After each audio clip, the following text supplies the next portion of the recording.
26 roaring Rafales, 3 submarines for the Navy.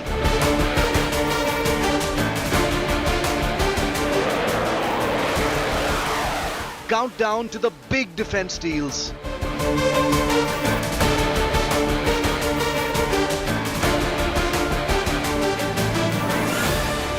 Tri-service contingent is part of the parade.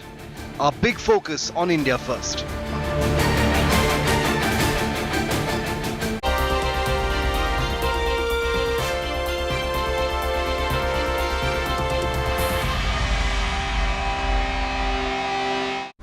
Hello and welcome to an India Today special broadcast from Paris. I'm Gaurav Sawant.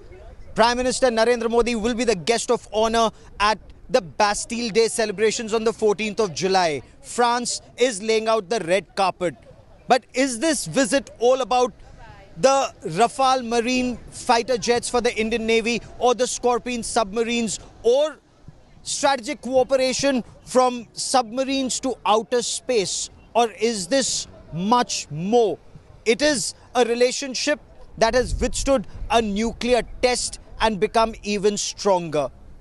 Earlier today, I spoke to India's ambassador to France, Javed Ashraf, on Prime Minister Narendra Modi's visit and the strategic ties. Let's listen in.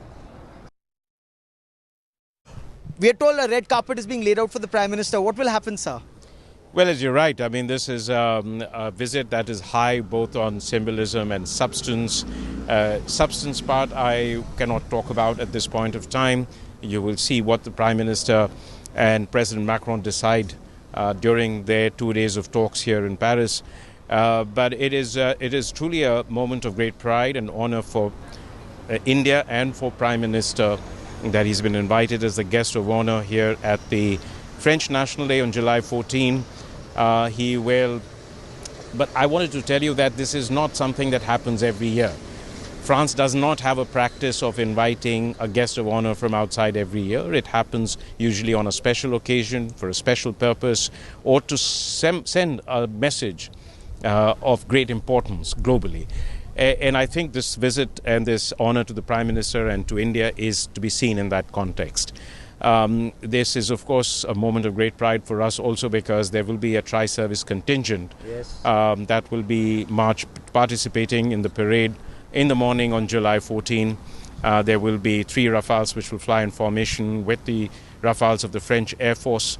And in the port of Brest, which is a major strategic naval base for France, our indigenous stealth destroyer INS Chennai will be station will be berthed there, and they will be also saluting the people of France and saluting the relationship and our 2 leaders, Prime Minister and President Macron. Sir, 3 Rafales of the Indian Air Force will be a part of the flypast. Will 26 Rafale Marines also be flying to India or be made in India? I think there's been far too much speculation on this particular issue in the media, and I think these are decisions that are best left to be taken in due course through the appropriate procedures, through appropriate channels. And I'm sure our defense cooperation in all its dimensions, operational cooperation, military exercises, intelligence cooperation, the role of France in enabling India's capacities to increase, but also in fulfilling its ambition of an Atman Bharat defense industry. All of these will be, I'm sure, subjects of great discussions between Prime Minister and President. But it'll be unfair to cast this relationship in the narrow confines of defense and security, because ours is a relationship which is truly comprehensive. There are 5 very strong pillars of this partnership. There is the political and diplomatic relationship, which is important and consequential both in the context of the Indo-Pacific region. As you know, India and France are the major resident powers of the Indian Ocean region. France is resident also in the Pacific. But it is also important in the context of the international order. And we are 2 countries that have deep and abiding commitment to multilateralism in a multipolar world. We have shared perspectives in addressing the multitude of global challenges that countries of the world are facing. And we are 2 countries that want to increase cohesion and unity in a world that seems to be increasingly fragmenting because of many structural changes and challenges. Absolutely, sir. And will this relationship get a thrust of a jet engine that will also be made in India, designed and developed together between the two countries? You didn't let me complete the rest of what I was going to say about the pillars of the relationship. So you've now come on to the second pillar, which is defense security. Space and nuclear, they have been very important partners. In fact, the first partner for us in the space sector. And it's really a moment of great pride for India that today we work as partners. It's something France helped us enter the space journey, but today we are two countries that work as equal partners in launches, in satellites, in Earth observations, in communications, and increasingly in making our space more secure. The Rafale Marines, India will be the first country after France to operate these aircraft if this deal for 26 Rafales goes through. Of course, the Indian Air Force has been flying 36 Rafale fighter jets and is said to be extremely satisfied with these highly versatile aircraft. So will the Rafale Marines fly off INS Vikrant, India's aircraft carrier? And will the Rafale Marines also be manufactured in India? Let's find out.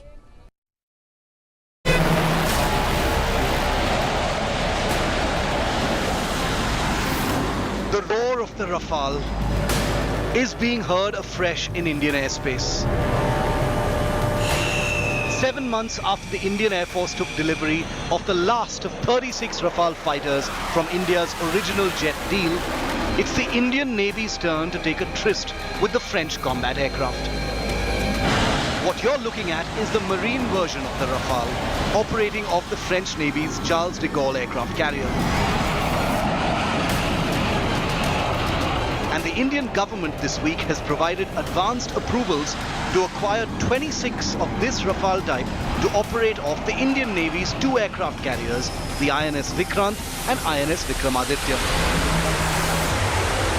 The deal is moving super fast now, with an announcement likely this week when Prime Minister Modi visits Paris to grace the country's Bastille Day celebrations.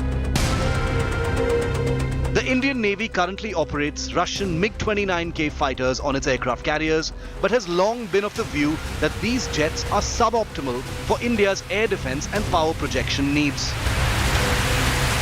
The Rafale was made to face off in field trials with the formidable American F-18 Super Hornet in Goa last year, before the Indian Navy concluded that the French fighter was the most suitable option. With the decks now cleared for negotiations and an announcement ahead in Paris, the Indian Navy finally gets the new generation marine jets it has been dreaming of. The Rafales for the Indian Navy will be largely similar to the types in service with the Indian Air Force, but with the addition of anti-ship weapons and sensors optimized for over-ocean operations.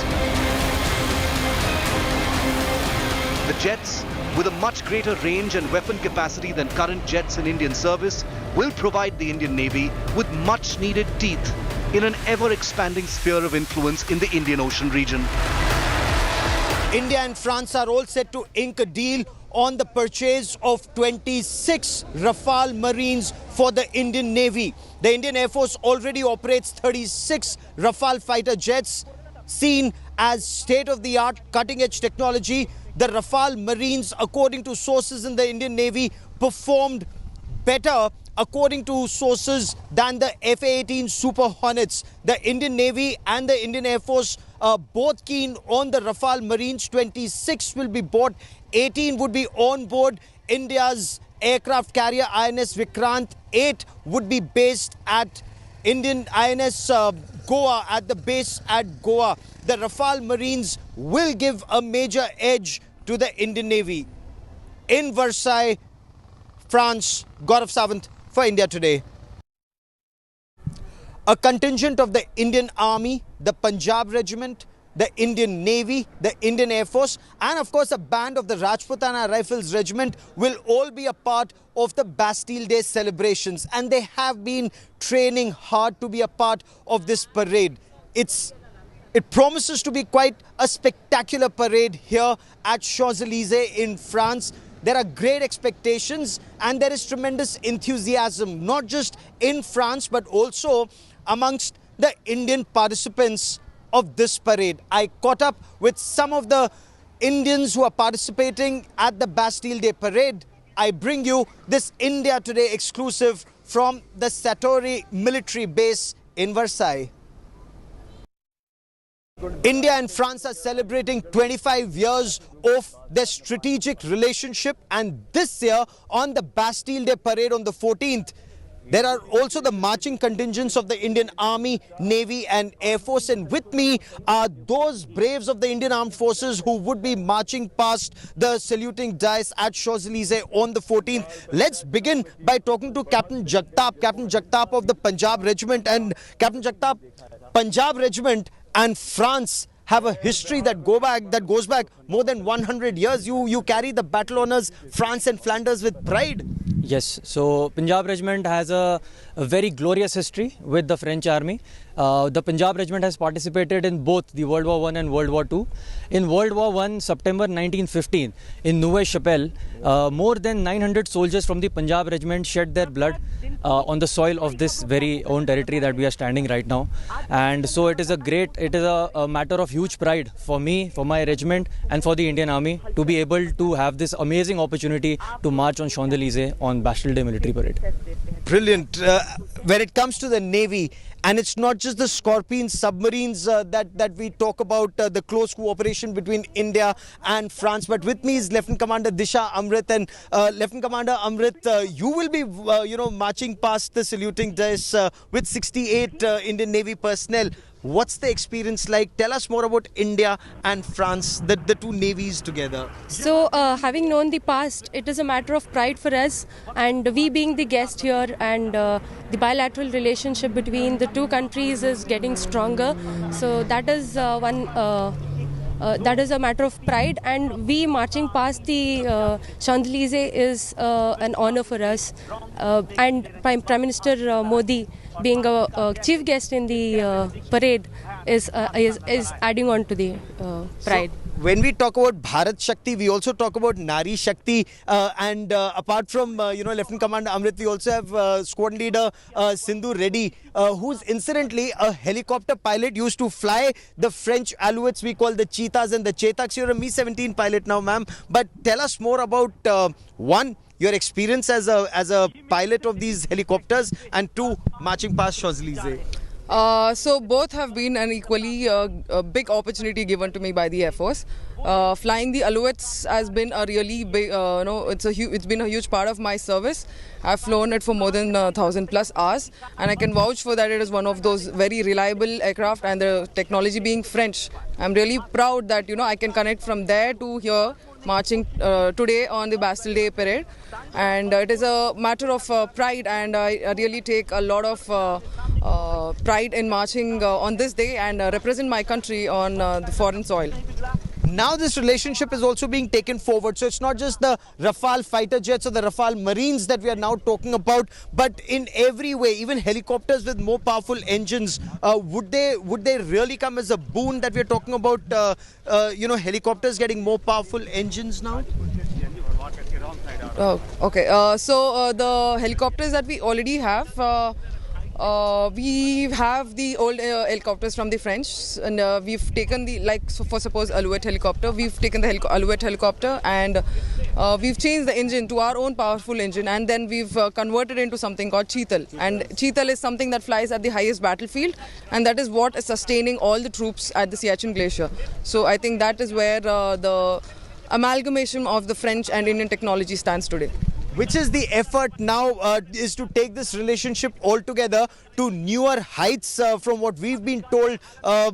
Manufacture in India, make in India, and make for the world. And we'll be tracking that story very closely as we talk to these braves who will be marching past the saluting dais on the Bastille Day Parade, a symbol of India-France relationship. The 6 Scorpion submarines that India built in India as a tie-up with France. Now, Vakshir, the 6th of those submarines, is undergoing sea trials and will be a part of the Indian Navy in 2024-25. But what next for India's submarine building capabilities? Well, 3 more Scorpene submarines will be built in India. There will be an agreement, we are told, between India and France on 3 Scorpene submarines that will be built in India, and this would be a major shot in the arm for India's submarine building capabilities. We get you more in this report. There's no sight the Indian Navy submarine arm loves better. The sight of a spanking new submarine entering service. These images of the last submarine to join, INS Vagir, in January this year. The submarine is a French Scorpion-class submarine, the 5th such boat to be built under license by India over the last 15 years. A 6th such submarine, named Vagshir, is currently undergoing sea trials and will join the Indian Navy in less than a year. The 6 submarines have all been built here in India at the state-owned Mazagon docks in South Mumbai. And now, after years in suspense, the Indian government is all set to order 3 more such submarines from the Indian production facility. The reason?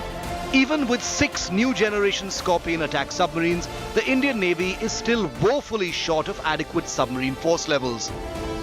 The 3 new submarines are going to be ordered for another reason.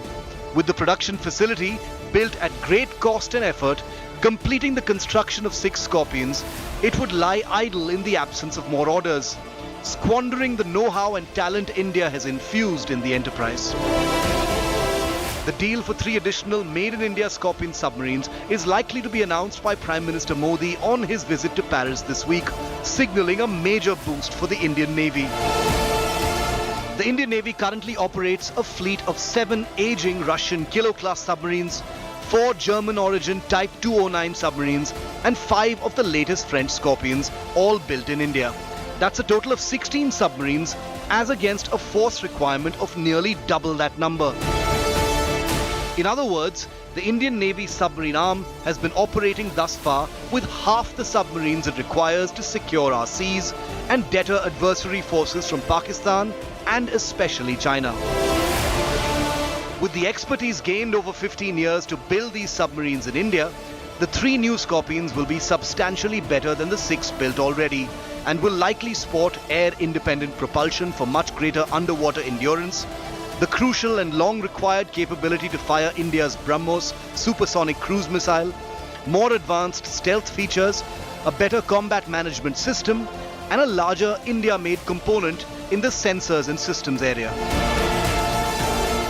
The black hole of submarine force levels will take years for India to sort out, but an announcement for 3 more submarines that can be quickly built in a hot production line right here in India is good news all around. The 3 submarines that will be manufactured at the MDL once this deal is inked will be a part of Atman Bharat and may just be used externally. Now this would be a major shot in the arm for India's submarine building capabilities. At Versailles, France, Gaurav Sawant for India Today. Prime Minister Narendra Modi's visit to France is not just about procurement of military hardware. India and France, as India's ambassador to France, Javed Ashraf, pointed out, have a common thinking on multiple issues. 2 very powerful democracies, 2 very powerful countries that are not aligned to various camps on multiple issues but think independently. And that is why India and France are coming together and even stronger. This is a relationship that's literally withstood a nuclear test. Remember when many friends abandoned India or had distanced themselves from India after the 1998 Pokhran tests, France remained a close friend and a trusted partner. I bring you more on my interaction with India's defense attaché to France and also to French officials on India-France military cooperation, their exercises together, and more important, their interoperability. We are currently in Versailles in France, and with me is India's defense attaché to Paris. With me is Brigadier Zubin Bhatnagar ahead of the Bastille Day Parade. Preparations are on, and Brigadier Bhatnagar, what can you tell us about the training that's currently underway for the Bastille Day Parade? Okay, Gaurav, first of all, thank you so much for this opportunity and a very warm welcome to you as well in Paris. Now, as you are aware, we have a tri-services contingent from the Army, Navy and the Air Force and the band from the Indian Army, which are currently here to participate in the Bastille Day Parade. Now, alongside this, we also have two more representations, and that is one is INS Chennai, which is coming to Brest tomorrow and shall also be participating in the Bastille Day Parade at Brest. So we also have the representation there, and of course the fly past of our Rafales, the Indian. Tremendous excitement in the air. India and France coming together, celebrating 25 years of strategic partnership. And of course, when we talk about Rafale Marines, who better than the captain of Charles de Gaulle, the French aircraft carrier, with me on the broadcast. Captain Sebastian, welcome on India Today. How are you, sir? Very good, very good. So, you were in India earlier this year. You've been operating extensively with the Indian Navy. Tell us what's your sense right now when the Indian Navy and the Indian Armed Forces and the French Armed Forces will be together on Bastille Day. It's very honor for us because we were operating 6 months ago off the coast of Goa with Indian Navy and Indian Air Force, and today being together for the 25th anniversary of our strategic partnership is very an honor for us. It's very powerful. It's a lot of meaning for the future. It indeed is. I also want to understand from you the power of a Rafale Marine. As the captain of Charles de Gaulle, what can you tell us about Rafale Marines, sir? Rafale Marine is a fully polyvalent aircraft between 4th and 5th generation of fighters. It's very adaptable. It has been adaptive for all this year, since 2001 for its first commission to today and for the future. It's a very evolutive multi-role combat aircraft and very powerful. It's able to operate from an airbase or from an aircraft carrier, so it's very polyvalent. So when you were in India, were the Rafale Marines on board the Charles de Gaulle? Were they a part of the exercise? Has the Indian Navy seen it, and what does the Indian Navy think of it in your view? I don't know, you have to tell them, but yes, we had very interesting tactical partnerships between MiG-29 of the Indian Navy and the French Navy Rafale, and of course the Sukhoi 30 of Indian Air Force. It was very interesting to boost our tactical capacities or interoperability within this 25th anniversary of our strategic partnership. It's the 25th anniversary of our strategic partnership. Captain, stay with me for a moment. We also have Captain Peer with us on this broadcast. And again, Captain Peer is someone who's been to India, operated on board Charles de Gaulle on flight operations. Again, I'd like to understand from you the capabilities of the Rafale Marine in your view. Yes, like the CEO said, it's a very, very polyvalent aircraft, so it can fulfill a very, very lot of missions and very long-range missions with lot of ammunitions, and it is self-sufficient because it's capable to do air-to-air refueling and so on. So that's why this aircraft is very, very, very important. And as the captain said, it's very evolutive. It's the Rafales of today is not the Rafales at the beginning. It has been enhanced. Its capabilities have been enhanced, and now it's very, very, very powerful aircraft. Well, that is all we have time for on this India Today special broadcast that comes to you from Paris in France. But this is just day one. A lot of military drills and training will happen at Champs-Élysées on the 12th. And then, of course, Prime Minister Narendra Modi arrives on the 13th. There is a community event, France laying out the red carpet for India. There is a private dinner at the Louvre, and we are told that that particular day when Prime Minister Narendra Modi arrives, the Louvre will be closed for public. There will be the Prime Minister and the French President Emmanuel Macron, they would be going around the place, seeing the place. There is a dinner that's been laid out. France is laying out the red carpet for India for this trip. Much more on this in the days ahead, but that is all I have time for you on this. That is all I have time for on this special broadcast. Many thanks for watching.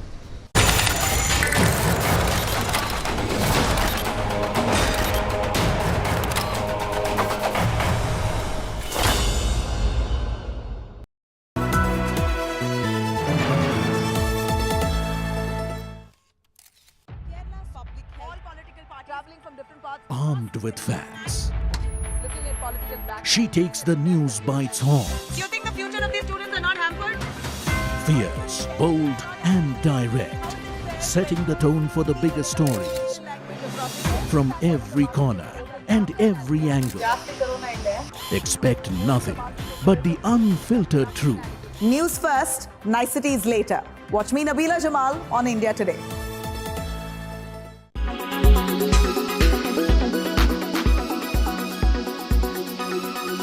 Is the rally overdone or are we just starting? Actually, in March, if you look at my Twitter feed, I had tweeted on March 28th that this was the perfect time to get into the markets, that I did not know whether it was the exact bottom, but it was certainly somewhere around the bottom. And also that, we all understand the risk of being in the market. But this was a time when the risk was more in not being invested and therefore missing out on an up move. So at that time, the index was in the 16,900 range. I mean, the Nifty. Of course, it has had a run since then.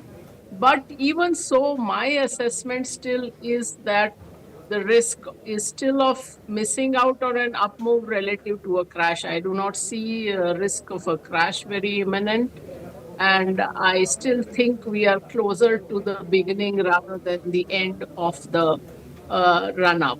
For the first 6 months, which ended on June 30th, the two portfolios that Devina manages have outperformed both the Nifty as also by their peers very handsomely. So it's a 10.5% gain on First Global IS 50 in the past 6 months compared with the 6.5% index appreciation that you've seen, and the First Global IMAP, which has an overlay of a lot of gilt as well as gold, is still up 9.5%. Devina, as I was scrolling through your portfolio, amongst the top 10 odd stocks, you have three IT companies, of course, two very well known, Infosys as well as TCS, and one mid cap that has done wonders, which is Nucleus Software. Overall, the software sector hasn't done much. The index just up about 2% year to date. What do you think is going wrong? Do we have to wait much longer, or is the Indian software story now getting a little jaded?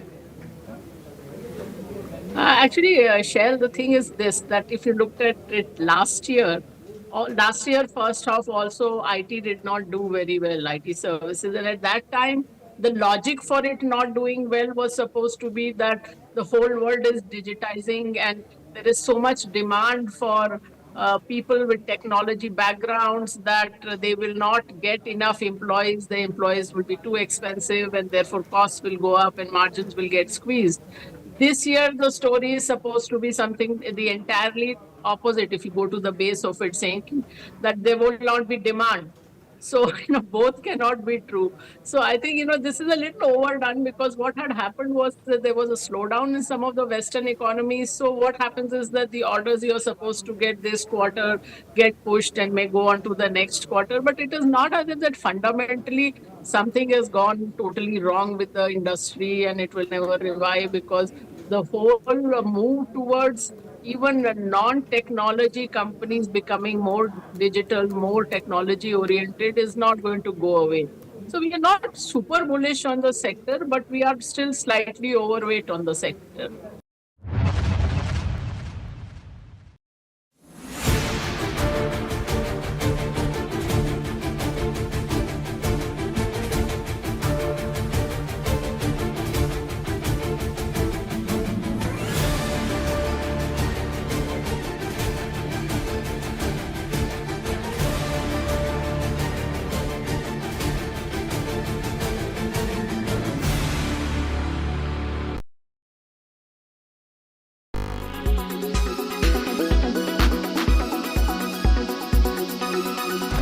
does this happen?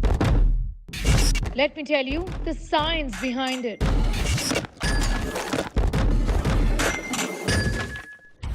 For more informative videos like this, keep watching India Today News Mo.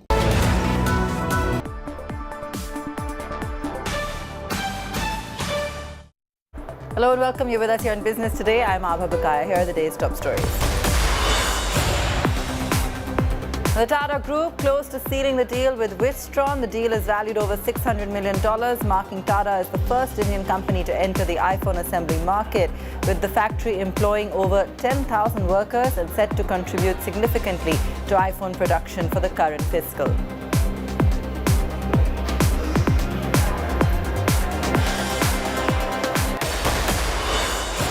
In a setback to India's chip-making plan, Foxconn has decided to pull out of the semiconductor joint venture with Vedanta. Under the $19.5 billion deal, Foxconn has signed a pact with Vedanta last year to set up semiconductor production in Gujarat. According to agency sources, the Ministry of Corporate Affairs has reportedly ordered an inspection on Bajaj's account books and has sought a report within 6 weeks.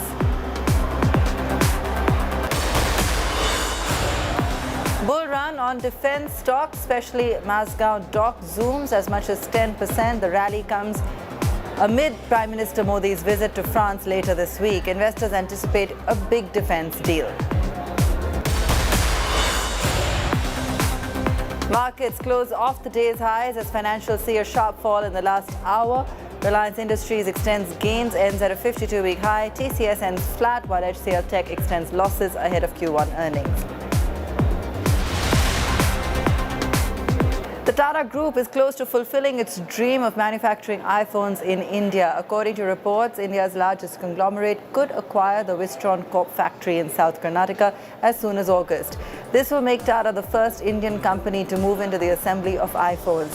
The deal, according to the report, is valued at more than $600 million and would cap a year of negotiations. The facility employs more than 10,000 workers who assemble the latest iPhone 14 model. Wistron has committed to ship iPhones worth at least $1.8 billion from the factory in the current fiscal year to avail of the central PLI scheme.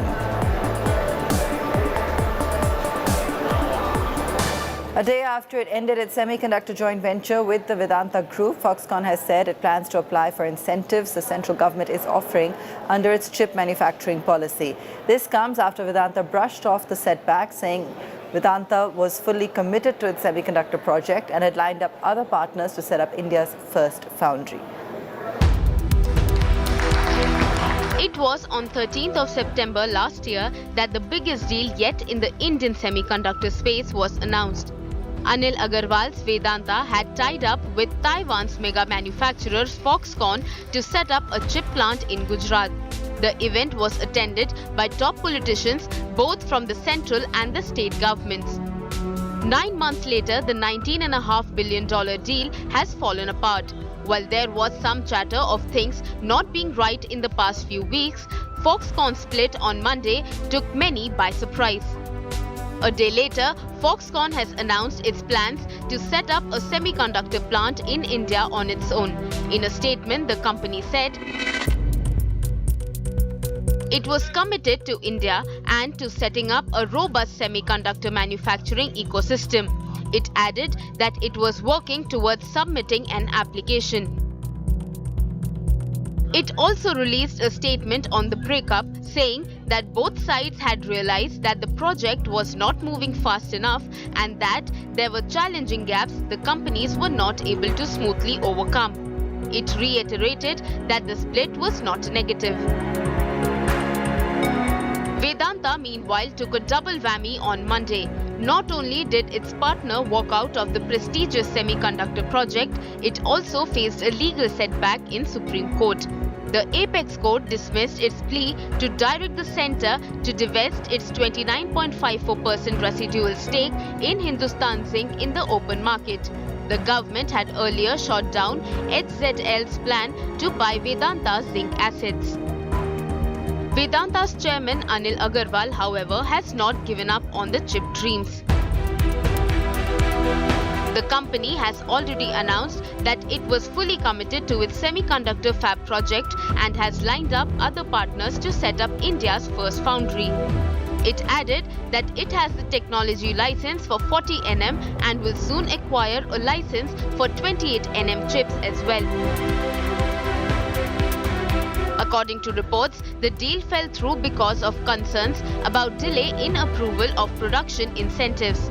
The government had reportedly also raised several questions on the cost estimates provided to request incentives.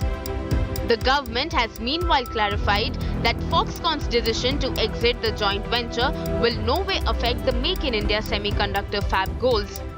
A claim borne out by the fact that both companies are now separately vying for an opportunity in India's chip fab space. Bureau Report, Business Today Television. The government has reportedly ordered an inspection into the account books of Bajaj. According to an agency source, the Ministry of Corporate Affairs has sought a report in 6 weeks. The inspection follows an internal assessment of the company's state of affairs. Based on the inspection, the government will decide if the matter needs to be escalated to the Serious Fraud Investigation Office. The decision reportedly follows the resignation of Deloitte as the company auditor and also of 3 board members last month. Bajaj has also sought restructuring of a $1.2 billion term loan after defaulting on an interest payment.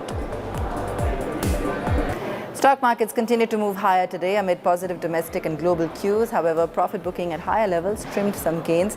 Traders will be keenly awaiting Q1 earnings of the IT majors scheduled for tomorrow for further cues. For the day, the Sensex was up close to 300 points, 65,618, and the Nifty at 19,439. Gainers today, Aisha Motors, Sun Pharma, Tata Consumer, Apollo Hospitals and Maruti. Top laggards, UPL, Bajaj Finance, Axis Bank, JSW Steel and HCL Tech. As the stock markets continue to trade near record levels, is it a good time for investors to enter or are markets overheated? BTTV's editor for markets, Shailendra Bhatnagar, spoke to Ashish Sharmuta of PMS Strategy to find out whether higher levels could be seen on the Nifty and Bank Nifty going forward. Where do you think the markets are headed? We've seen a very, very sharp rally on a year-to-date basis on the Nifty and as also on the Bank Nifty. Many other indices are at record highs. How do you see charts? What is your understanding of fundamentals about this rally? Sure. So, Shelji, what I feel is that, markets after consolidating for almost 1.5 years, that is in October 2021, when we peaked around 18,700. And after that, we have been consolidating for a while, for almost good 1.5 years time frame. Now, technically speaking, this kind of consolidation breakout after a decent 1 to 2 years kind of phase typically leads to a very strong up move at an index level. So a lot of people are worried. They think that obviously markets have moved up very sharp in a very short span of time. So whether it's a good time to enter at these levels, wait for a dip, or it's kind of a sell on rise market. According to me, it's more like a buy on dips market because there are some structural changes which is happening in India. First, RBI, when it paused its interest rate, that is how, we created a bottom in our market. Since then, we have been seeing very strong capex commitment by center, almost 10 lakh crore kind of capex. And if I look this number, if you put together addition of almost last 10, 15, 20 years, I think the kind of capex we are witnessing in this particular year has crossed this number all put together, which clearly indicates that we are shifting typically from a consumption-led economy to a capex-led economy. And we firmly believe whenever there is a capex cycle which starts, it typically lasts for a longer time. And if you look at the capacity utilization for most of the industries, they have reached 73, 74% kind of levels. We have seen private balance sheets are improving, and that will eventually lead index to show further up move. According to my technical setup, till the time we don't see a breach below 18,500 on a sustainable basis, all kind of dips should be used as an opportunity to buy.